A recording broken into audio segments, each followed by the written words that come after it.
Ok, salut la famille, je suis Vélos Biada et je vous raconte mon histoire. Je me rappelle comme si c'était hier. Voilà, il était malade et la maladie avait pris le dessus. Et il nous a appelé un jour dans la chambre avant qu'il ne décède. Moi et puis mon frère. Et il nous a appelé. Il a dit, ah les fils, ah les petits, je vais en voyage. Voilà, je vais en voyage, mais je ne sais pas quand je vais revenir.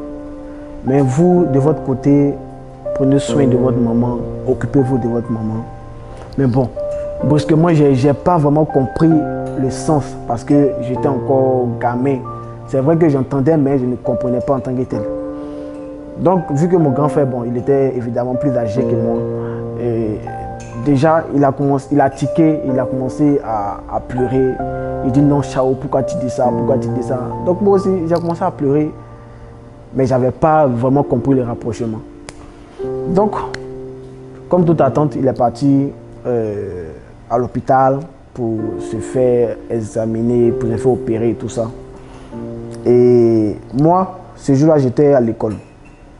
Et mon frère est venu me chercher, il me dit, ah petit, allons à la maison. Et lorsque je suis arrivé à la maison, j'ai vu que les gens étaient remplis devant la maison.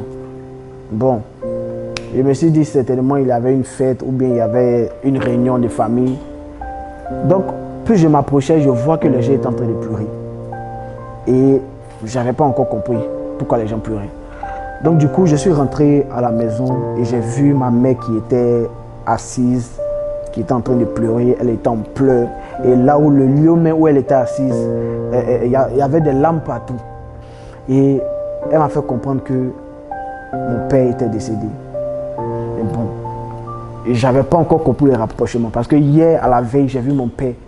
Et on vient me dire aujourd'hui que mon père est décédé. Je n'ai pas compris. Donc j'ai dit, ah, comment ça, que mon père, je l'ai vu hier. Elle dit, petit, ton papa est parti.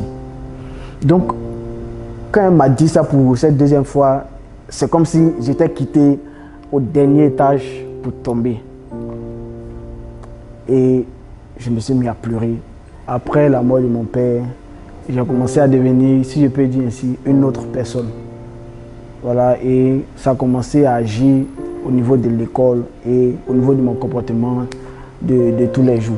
Moi qui étais autrefois un élève brillant, un élève exemplaire, je me suis vu en train de faire la classe de seconde à plus de 4 reprises.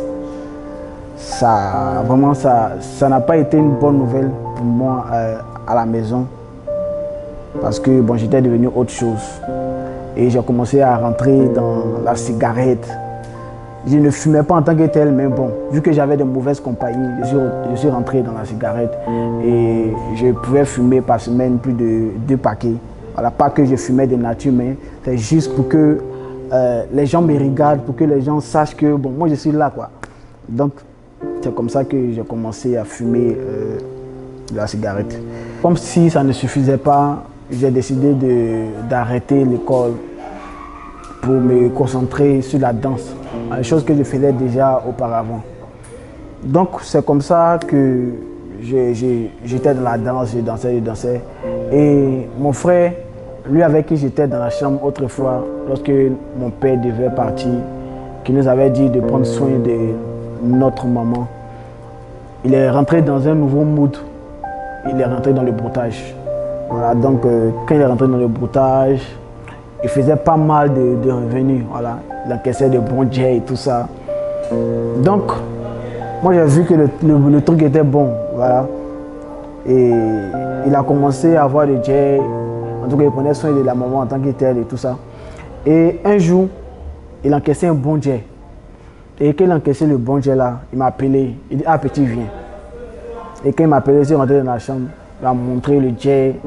En tout cas, il ne me rappelle plus de la somme, mais je sais que c'était bon jet. Donc il m'a montré, il dit, ah petit, voici ce qu'il y a eu, voici. Et il dit, bon, comme je n'ai pas monnaie, hein, il avait un petit baisset sur lui. Donc il a pris le baisset là et puis il m'a donné. Il dit, il faut mettre ça sur toi. Si je reviens, voilà, on va se gérer. Donc, si je reviens là, jusqu'à les 500 sont restés comme cela. Dans tout le jet qu'il avait eu, il m'a donné seulement que 500. Et je peux dire que ça m'a frustré. Voilà, et c'est ce qui a fait que moi qui étais danseur, j'ai décidé maintenant de me lancer dans le broutage parce que j'ai été frustré. Donc je me suis dit que moi-même mon frère, avec tout le jack qu'il a, il m'a donné 500. Bon, moi je vais rentrer dans le broutage pour montrer aussi que je ne dépends pas forcément de lui. Voilà, donc c'est comme ça que je suis rentré dans le broutage. On a fréquenté pas mal de marabouts, on se lavait avec les non-sidi et tout ça, on faisait les sarakas. En tout cas, je me débrouillais pas mal dans ce domaine-là. Et c'est comme ça qu'un jour, je marchais avec certains jeunes. Et il y a un là-dedans qui m'a dit, tiens, champion, c'est comment, est-ce que tu as t'aider à fumer, mais est-ce que tu connais le moment? Il dit, quel moment ça? Il dit, oh, toi, tu as dit que tu es quoi? Il dit, ah, quoi, il ne va pas. Il dit, bon, est-ce que tu as touché à la drogue? Il dit, oh, faut laisser ça là, tiens, ça là, nous, on doit dedans, mais que ça, c'est un petit truc. Il dit, ah, c'est que c'est propre. Donc, le lendemain, on se prend. Il dit, ok, à fond, mon monsieur dit, après, mais t'attends. Donc, c'est comme ça, le lendemain arrivé, j'étais couché et il m'a appelé. Il dit, ah, c'est comment? Je dis, ouais, ça va. Il dit, envoyez le truc qu'il faut sortir. Donc, je suis sorti, on est monté à la dalle, on a commencé à fumer. Et moi, vu que je n'ai jamais touché à la drogue auparavant, mais parce que j'étais intimidé que j'ai commencé à fumer de la drogue. Et quand je fumais, on me disait, tiens petit, il faut te calmer, vas-y doucement. Il dit, il faut laisser ça, nous sommes les pros. Donc c'est comme ça que je fumais jusqu'à arriver à certain moment, j'ai exagéré, j'ai dépassé les bornes. Et c'est là que, de là que ça a pété. Les plombs dans ma tête ont pété. J'ai commencé à courir, j'ai commencé à me promener dans les quartiers. En dehors de thème, j'étais devenu fou. Voilà, parce que je n'arrivais plus à retrouver mes sens, je n'arrivais plus à me contrôler et tout ça. Et c'est comme ça que lorsque j'étais devenu fou, je me promenais dans les quartiers et je me baladais. Parce que je ne savais pas ce que je faisais en quelque sorte. Donc je me promenais, j'étais pied plat. Et dans mes promenades, bon, je suis arrivé chez un ami et j'étais en train de parler avec lui. Donc quand j'ai parlé avec lui, bon, il a senti qu'il y avait quelque chose de bizarre. Mais bon, il n'a pas fait attention. Et pendant qu'on parlait, il y avait un truc à côté de moi. Bon, j'ai pas vraiment, je me souviens plus trop de ça, mais il me rappelle qu'il y avait un truc à côté de moi où je voulais prendre pour les taper ça, point rien comme ça. Et quand il a vu ça, bon, il est rentré chez lui et il a fermé la porte.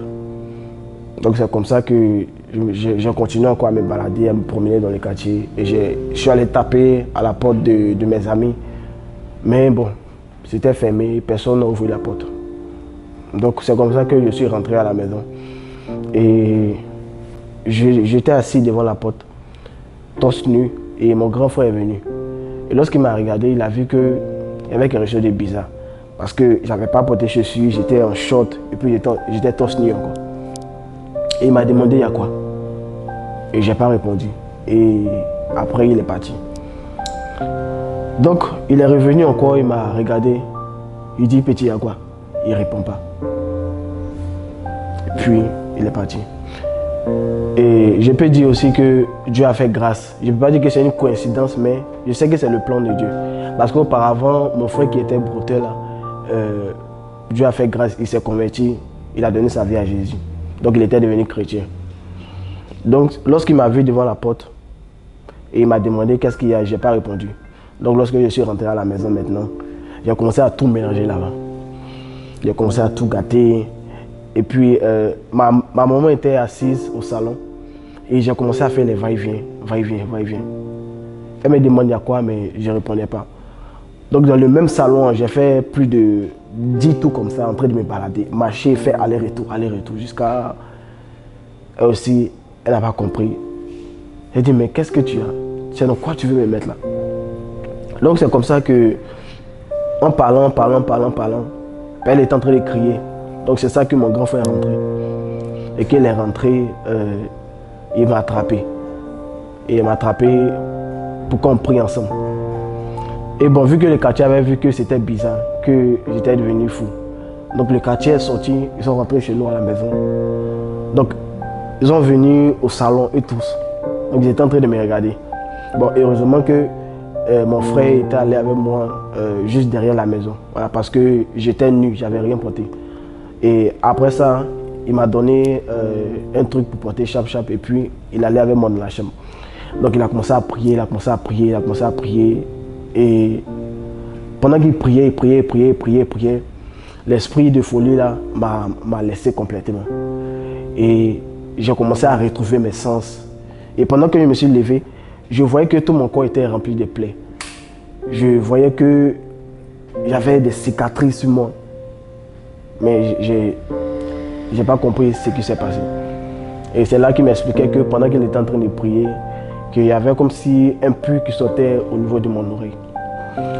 Donc, c'est comme ça que j'ai été délivré. La prière vraiment a été le moyen par lequel je suis sorti de cette dépression-là.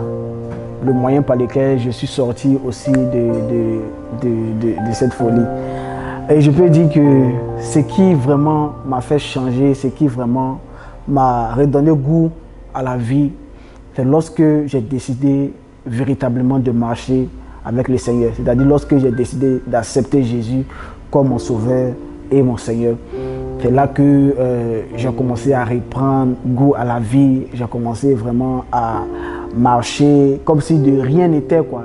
En tout cas, le Seigneur m'a fait vraiment grâce et il m'a délivré, il m'a guéri. Et il a fait en sorte que je puisse être une personne, si je peux dire ainsi, mieux qu'avant. Alors le conseil que j'aimerais donner à une personne qui me suit en ce moment, c'est que la réelle solution à ton problème, ce n'est pas la drogue, ce n'est pas la cigarette, ce n'est pas aussi la boisson. Mais la seule chose, ou du moins la seule personne qui peut te sauver lorsque tu seras dans des dépressions, lorsque tu seras dans toute forme d'oppression, cette personne-là, c'est Jésus-Christ. Parce que Jésus-Christ a su me sortir de la dépression là où j'étais. Mes amis m'ont abandonné, mes proches m'ont abandonné, mais la seule personne qui ne m'a pas laissé, qui ne m'a pas abandonné, cette personne-là, c'est Jésus-Christ. Alors je t'invite donc à faire la paix avec le Seigneur, parce que lui seul peut te faire sortir de cette dépression, ou du moins de cette situation par laquelle tu passes. Et ce témoignage, ou du moins cette expérience que j'ai vécue, m'a permis d'écrire une chanson. Voilà, tu peux aller sur YouTube, tu tapes Venance Gbeyada, le titre c'est Jésus m'a sauvé. Mais néanmoins, j'avais un petit acapella un peu du refrain. Le refrain, ça fait: c'est Jésus qui m'a sauvé, c'est Jésus qui m'a sauvé, c'est Jésus qui m'a sauvé, c'est Jésus qui m'a sauvé, c'est Jésus qui m'a sauvé, c'est Jésus qui m'a sauvé, c'est Jésus qui m'a sauvé, c'est Jésus qui m'a sauvé. C'est juste le refrain. Va sur YouTube, tape Venance Gbeyada, Jésus m'a sauvé. C'était mon histoire.